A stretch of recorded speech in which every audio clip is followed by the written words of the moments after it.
If you can't get beyond your body, and your attention is on your body, then you're matter trying to change matter. If you're thinking about your cell phone and your partner or your kids, or none of these are bad, but if you can't get beyond them, they own you.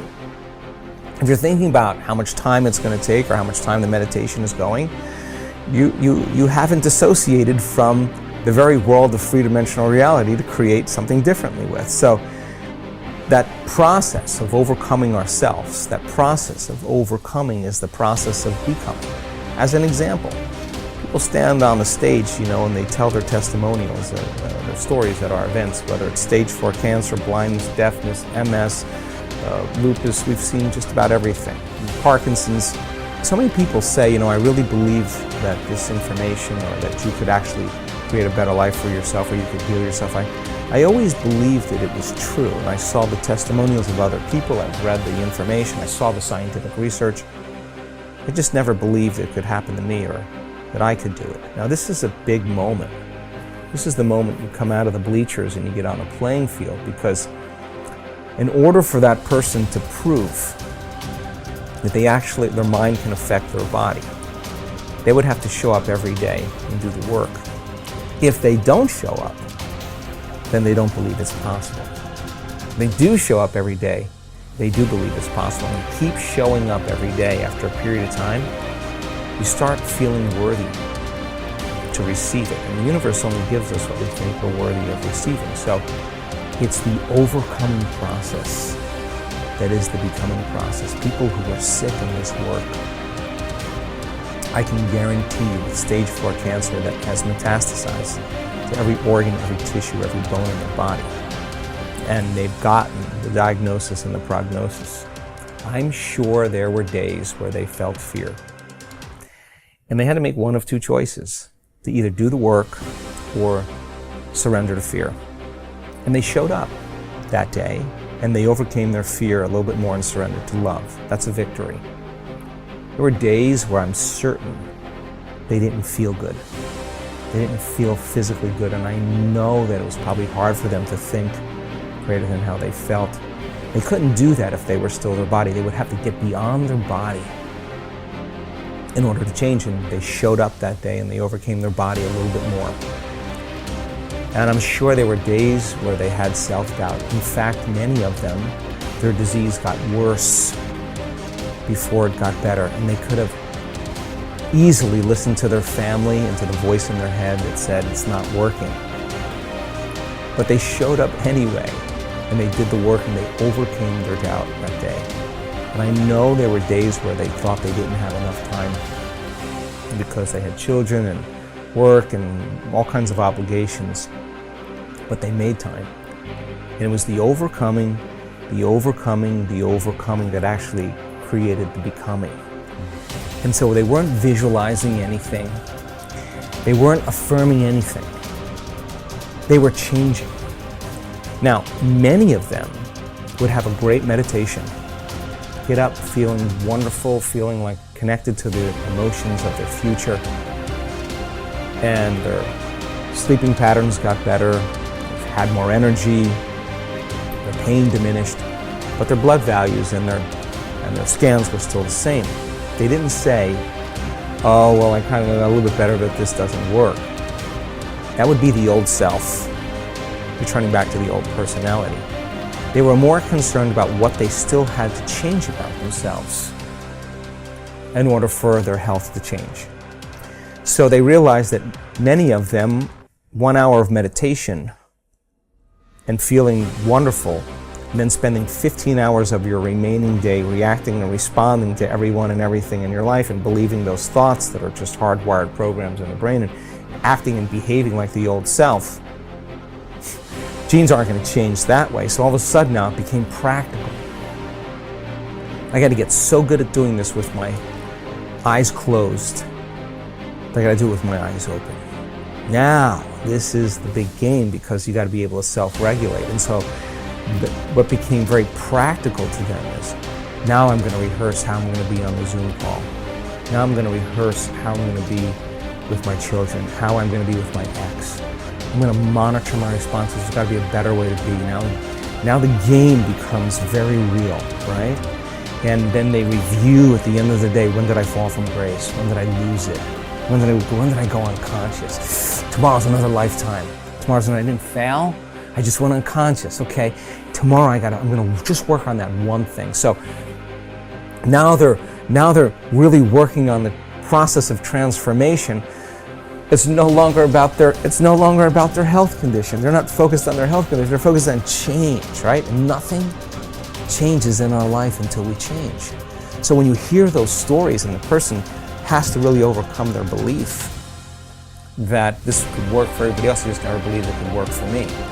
When they get really super aware that the game is about change, and they got to get really good at doing it with their eyes open, and they have to monitor their responses to everyone and everything in their life, because if they don't, the response is actually weakening the organism. They got to catch their thoughts, because that thought that they let slip by could actually knock their brain and body out of homeostasis and turn on the stress response. So now the game changes now, and it takes an enormous amount of energy, and it takes an enormous amount of awareness. And it's not easy, and if it was easy, everybody would be doing it. But you ask that person who stands on the stage, that's the 4-minute mile, about their disease. They'll tell you two things. My disease was my greatest teacher. They'll tell you that. And you'll ask them, where's the disease now? Where is it? They'll say, it's in the old person. I'm somebody else. They didn't visualize anything. They didn't affirm anything. They just kept practicing overcoming. And it's the overcoming process that actually affects the becoming process.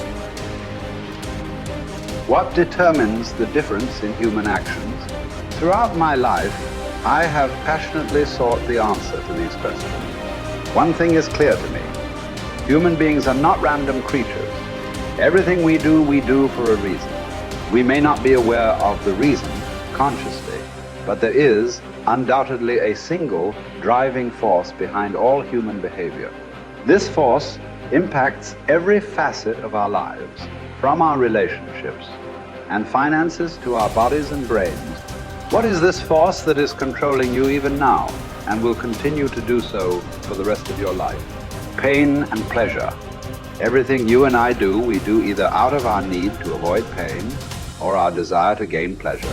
So often, I hear people talk about changes they want to make in their lives, but they can't get themselves to follow through. They feel frustrated, overwhelmed, even angry with themselves because they know they need to take action, but they can't get themselves to do it. There is one elementary reason.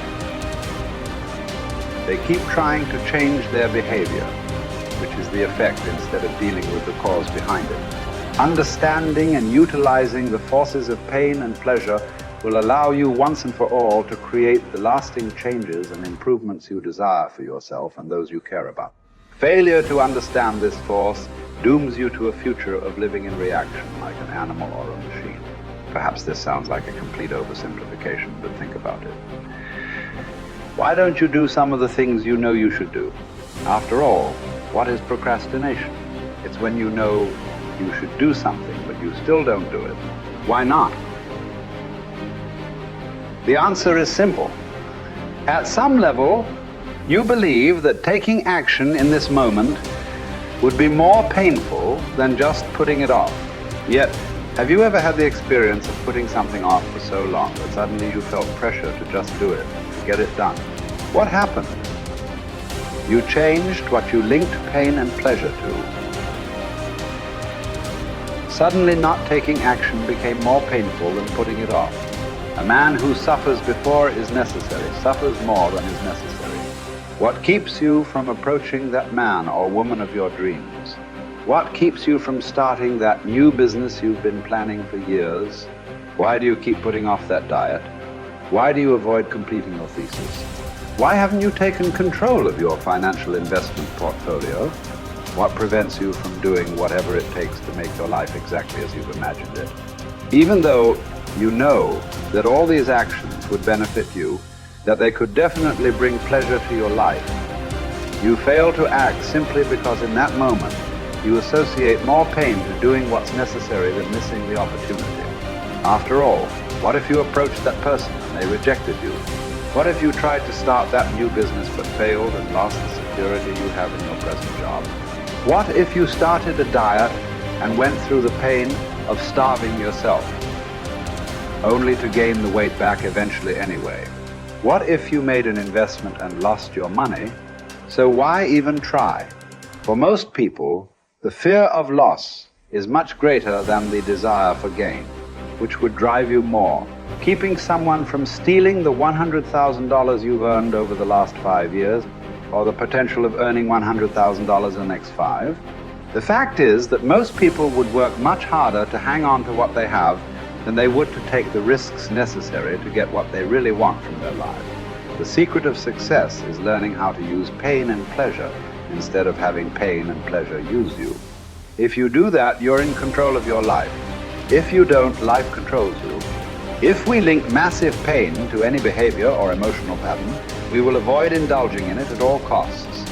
We can use this understanding to harness the force of pain and pleasure to change virtually anything in our lives, from a pattern of procrastinating to drug use. How do we do this? Let's say, for example, you want to keep your children off drugs. The time to reach them is before they experiment and before someone else teaches them the false association that drugs equal pleasure. My wife and I decided that the most powerful way to make sure our kids would never use drugs was to cause them to link massive pain to drugs. We knew that unless we taught them what drugs were really about, someone else might convince them that drugs were a useful way of escaping pain. If we fail to direct our own associations to pain and pleasure, we're living no better than animals or machines, continually reacting to our environment, allowing whatever comes up next to determine the direction and quality of our lives. Our behavior, both conscious and unconscious, has been rigged by pain and pleasure from so many sources. Childhood peers, moms and dads, teachers, coaches, movie and television heroes, and the list goes on. You may or may not know precisely when programming and conditioning occurred. It might have been something someone said, an incident at school, an award-winning sports event, an embarrassing moment, straight as on your report card, or maybe failing grades. All of these contributed to who you are today. I cannot emphasize strongly enough that what you link pain and pleasure to will shape your destiny. As you review your own life, can you recall experiences that formed your neuro-associations and thus set in motion the chain of causes and effects that brought you to where you are today? What meaning do you attach to things? If you're single, do you look upon marriage wistfully as a joyous adventure with your life mate? Or do you dread it as a heavy ball and chain? As you sit down to dinner tonight, do you consume food matter? Of factly as an opportunity to refuel your body? Or do you devour it as your sole source of pleasure? Men, as well as women, are much oftener led by their hearts than by their understandings. Though we'd like to deny it, the fact remains that what drives our behavior is instinctive reaction to pain and pleasure, not intellectual calculation. Intellectually, we may believe that eating chocolate is bad for us, but we'll still reach for it. Why? Because we're not driven so much by what we intellectually know, but rather by what we've learned to link pain and pleasure to in our nervous system. It's our neuro-associations, the associations we've established in our nervous systems that determine what we'll do. Although we'd like to believe it's our intellect that really drives us, in most cases, our emotions. The sensations that we link to our thoughts are what truly drive us. Many times we try to override the system. For a while we stick to a diet. We finally pushed ourselves over the edge because we have so much pain. We will have solved the problem for the moment. But if we haven't eliminated the cause of the problem, it will resurface. Ultimately, in order for a change to last, we must link pain to our old behavior and pleasure to our new behavior and condition it until it's consistent. Remember, we will all do more to avoid pain than we will to gain pleasure. Going on a diet and overriding our pain in the short term by pure willpower never lasts simply because we still link pain to giving up fattening foods. For this change to be long term, We've got to link pain to eating those foods so that we no longer even desire them, and pleasure to eat more of the foods that nourish us. People who are fit and healthy believe that nothing tastes as good as thin fields, and they love foods that nourish them. In fact, they often link pleasure to pushing the plate away with food still on it. It symbolizes to them that they're in control of their lives. The truth is that we can learn to condition our minds, bodies, and emotions to link pain or pleasure to whatever we choose. By changing what we link pain and pleasure to, we will instantly change our behaviors. With smoking, for example, all you must do is link enough pain to smoking and enough pleasure to quitting. You have the ability to do this right now, but you might not exercise this capability because you've trained your body to link pleasure to smoking, or you fear that stopping would be too painful. Yet, if you meet anyone who has stopped, you will find that this behavior changed in one day. The day they truly changed what smoking meant to them.